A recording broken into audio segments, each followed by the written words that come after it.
Halo teman-teman, hari ini kita akan quick update ya untuk pergerakan Bitcoin Ethereum. Nanti kita akan coba lihat untuk closing di minggu kemarin ya, saya belum sempat bahas, dan juga untuk daily update untuk hari ini kita akan juga coba lihat sama-sama juga ya. Sebelumnya saya mau info sama teman-teman, kita ada grup Discord yang teman-teman bisa join secara free ya. Cukup klik linknya ada di pin komen, nanti sudah ada cara untuk join Discordnya, cuma klik link aja, nanti teman-teman bisa langsung tergabung di Discord grup kita. Seperti itu. Saya lebih sering update ya di sana daripada di YouTube ini. Jadi teman-teman pastikan kalau yang mau dapat quick update bisa follow Discord kita. Seperti itu. Nanti langsung aja kita coba lihat ya untuk weekly closing di minggu kemarin. Kita melihat weekly close-nya kita ini reject ya. Reject dengan close-nya itu sama ya, atau di atas area closing di 2 minggu yang kemarin. Closing 2 minggu kemarin kita close di 68165. Minggu ini kita close-nya sedikit di atas 68250. Jadi ya kita bisa katakan ada rejection ya di area support. Jadi ini cuma proses retestnya saja di minggu kemarin, dan kita mendapati ada doji di atas ini. Doji ini berarti apa? Doji ini berarti ada buyer yang masuk ya di market, tapi masih belum bisa membuat harga itu kembali naik rally secara signifikan, karena kita lihat di sini juga ada area supply yang terbentuk dengan sempurna ya di area atas. Jadi teman-teman bisa perhatikan apakah nanti di minggu ini kita bisa lihat closingnya dia break ke atas atau malah kita membentuk candlestick merah ya. Kalau kita membentuk candlestick merah itu mengindikasikan bahwa mungkin kita akan pullback dulu ya secara major time frame-nya, karena kita tertahan di area supply-nya ya. Teman-teman bisa lihat di sini kalau kita coba tarik ke samping, ini juga merupakan area supply.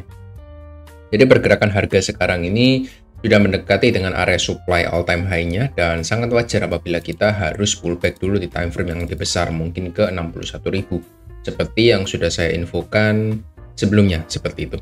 Jadi kemarin saya infokan di 61.000 menjadi target, dan ternyata kita cuma masuk di area pertama saja ya, perhentian pertama di sekitar 60 berapa ini, 63.500 ya paling tidak ya, 63.500. Setelah itu kita lihat dia langsung rally lagi signifikan sampai area 70.000. Jadi buat teman-teman yang memang ambil scalping di area box yang sudah kita tandai sebelumnya di area support resistennya, mungkin teman-teman sudah mendapatkan gain 10%, dan harusnya teman-teman sudah taking profit ya ketika sudah mencapai area supply-nya di atas. Jadi lumayan kalau yang teman-teman memanfaatkan untuk scalping mode ya. Tapi kalau saya bisa lihat di hari ini, closing di hari kemarin ini menandakan bahwa kita ada rejection di area supply ya. Ini ketika kita retest tepat di area 70.000, kita langsung mendapati rejection di area supply-nya, dan closing-nya membentuk reversal candlestick ya, bukan bullish candlestick lagi. Kita mendapati reversal candlestick yang menandakan bahwa di time frame kecil mungkin kita akan mendapatkan pullback yang lebih dalam dulu, seperti itu. Dan juga itu juga mengindikasikan bahwa kita masih belum mampu untuk breakout dan close secara sempurna di atas area closing candle-nya. Jadi closing candle kita ada di 68.240 ya, dan Bitcoin ini masih belum mampu untuk close di atas sana ya, untuk close body candle-nya.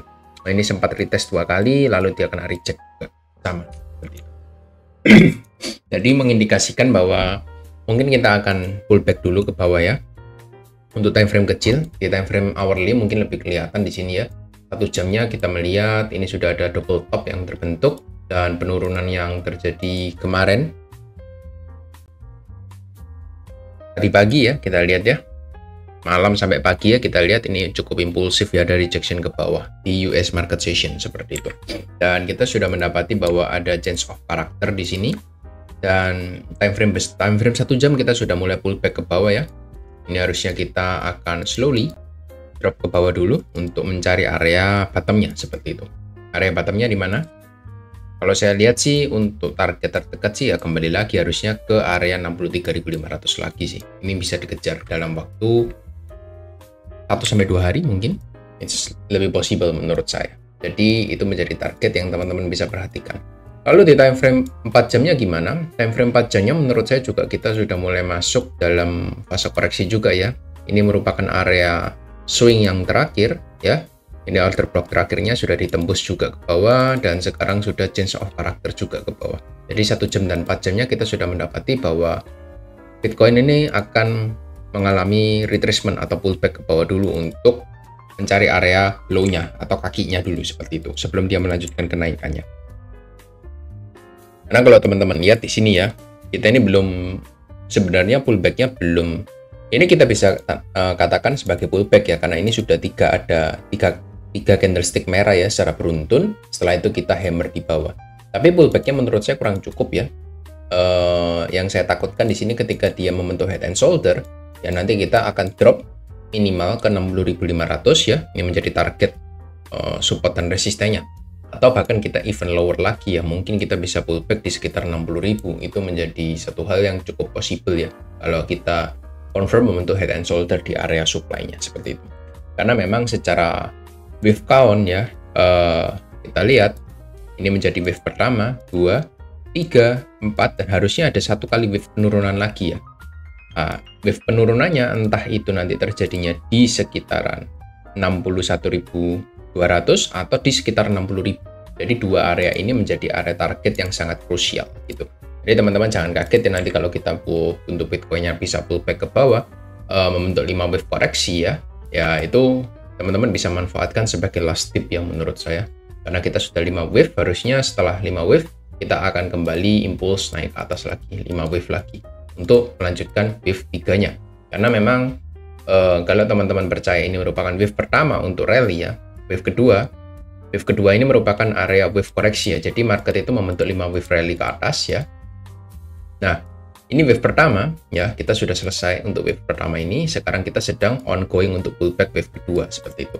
Nah, ini ongoing pullback-nya mungkin targetnya kalau saya lihat maksimal di 60.000 untuk pullback-nya. Setelah itu kita akan melanjutkan lagi rally ke atas dan harusnya ini bisa menembus untuk all time high-nya seperti itu. Jadi itu aja ya untuk Bitcoin-nya. Sudah saya coba jabarkan juga secara count untuk Elliott Wave-nya seperti itu. Karena kita lihat sudah mencapai area top ya di sini.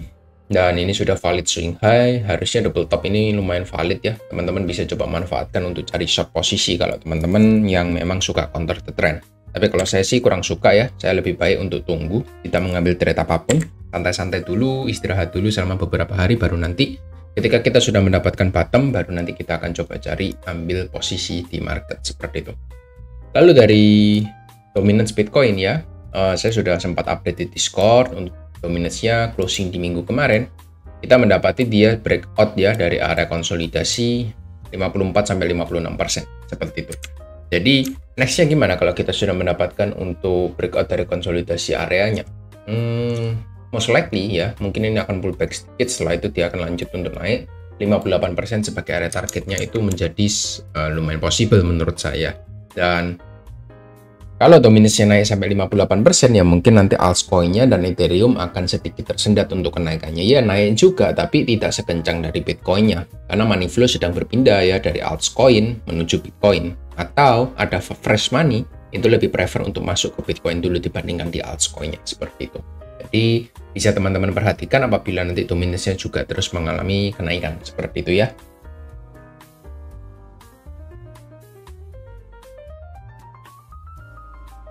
Lalu next yang ketiga, kita bahas dari Ethereum ya. Untuk Ethereum weekly close di minggu kemarin, ini jauh lebih lemah ya. Kalau di minggu kemarin kita lihat untuk Bitcoin-nya ini membentuk hammer, nah untuk Ethereum kita melihat dia juga membentuk bukan hammer, reject-nya sedikit ya. Tapi most likely dia masih merah candlestick-nya. Jadi ini menandakan apa? Untuk Ethereum proses penguatannya tidak sekencang dari Bitcoin seperti itu. Money flow sedang berpindah dari Ethereum dan kawan-kawan menuju Bitcoin ya. Tapi apakah itu hal yang buruk? Menurut saya tidak, karena kita sudah mendapatkan bullish engulfing di sini dan sekarang ini ya kita bisa kategorikan sebagai proses retestnya seperti itu. Retestnya ya harusnya kalau kita coba tarik dari low ke high untuk candlestick-nya ya dia sudah masuk area 50 dan 61,8% untuk koreksinya. Setelah itu dia reject ke atas dan menurut saya harusnya di minggu ini kita bisa melanjutkan untuk kenaikannya ke harga yang lebih tinggi seperti itu. Nah, di sini di time frame yang daily kita melihat ini proses kenaikannya ini cukup korektif ya, membentuk channel. Kalau teman-teman lihat di 1 jam menggambarkan channel atas dan channel bawah. Ya, jadi teman-teman yang misal mau cari long posisi ya teman-teman bisa coba cari di bottom-bottomnya gitu. Seperti ini. Nah, ini teman-teman bisa coba cari di time frame yang lebih kecil lagi, semisal 15 menit ya. Nah, di 15 menit ini kalau teman-teman mau entry misalnya coba cari entry posisi seperti ini, ambil long posisi dengan targetnya nggak bisa jauh-jauh ya, targetnya mungkin kita 1/2 ya, kita maksimal di upper channelnya. Nah, ini masih possible untuk ambil trade seperti ini. Tapi kalau pergerakannya channel ya memang kita nggak bisa ekspektasi terlalu tinggi untuk kenaikannya. Maybe ya dia mungkin akan naik, setelah itu harusnya dia akan drop dulu ke bawah gitu. Either dia membentuk double bottom atau dia akan drop ke harga yang lebih rendah lagi. Ya nanti kita akan coba pantau di daily time frame-nya seperti apa. Karena untuk daily time frame-nya, daily closing-nya kemarin juga nggak begitu bagus ya. Kita cuma membentuk inside bar saja. Dan kalau inside bar-nya terlalu lama seperti ini sih, ini rawan untuk dijebol juga gitu ya.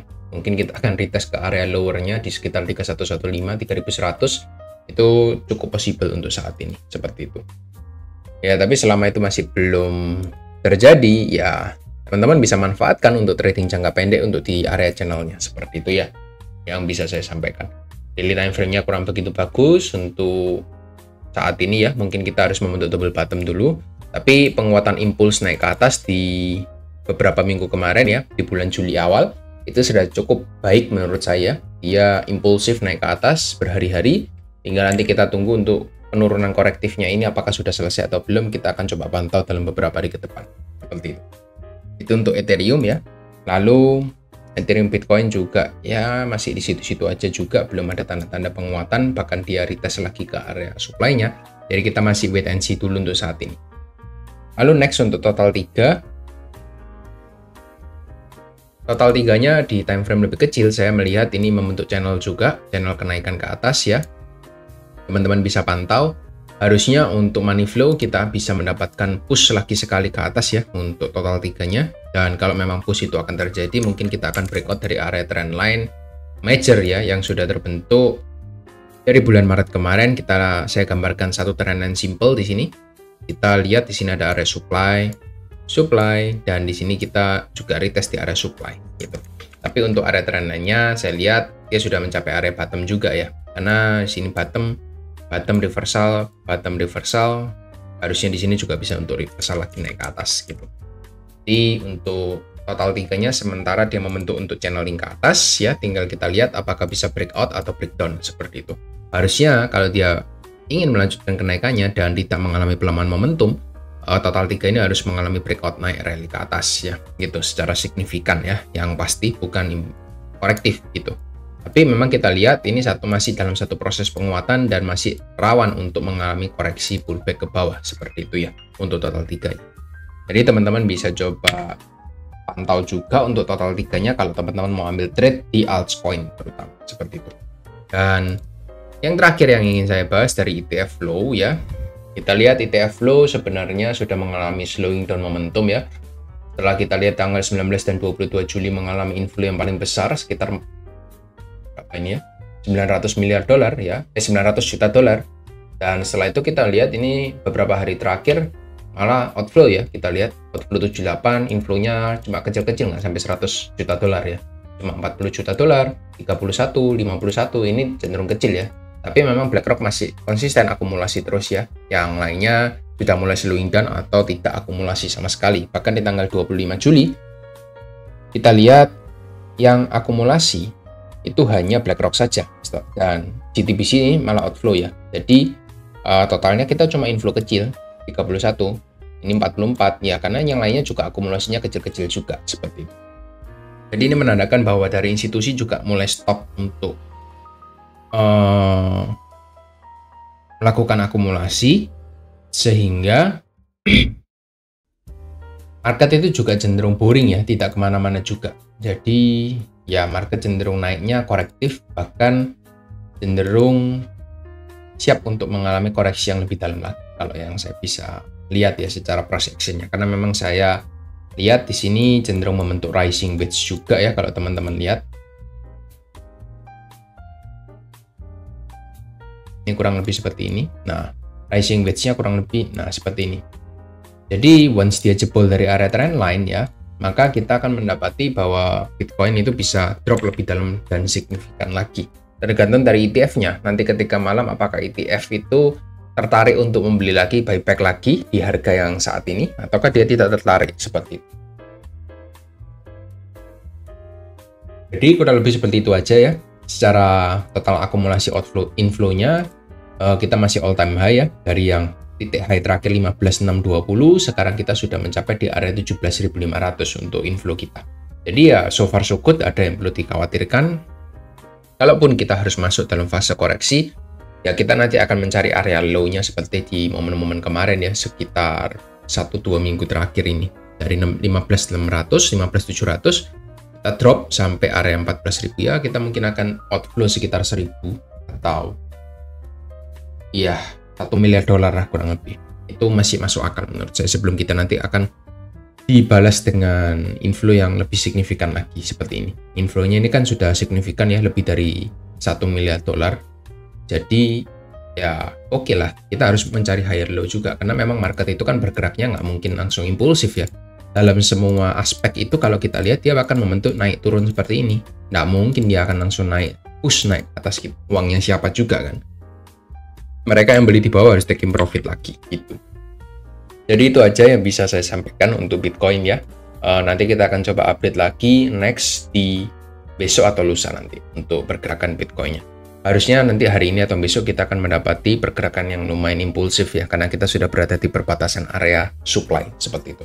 Jadi itu aja yang bisa saya sampaikan. Thank you semua yang sudah tonton sampai habis. See you on next video. Bye-bye.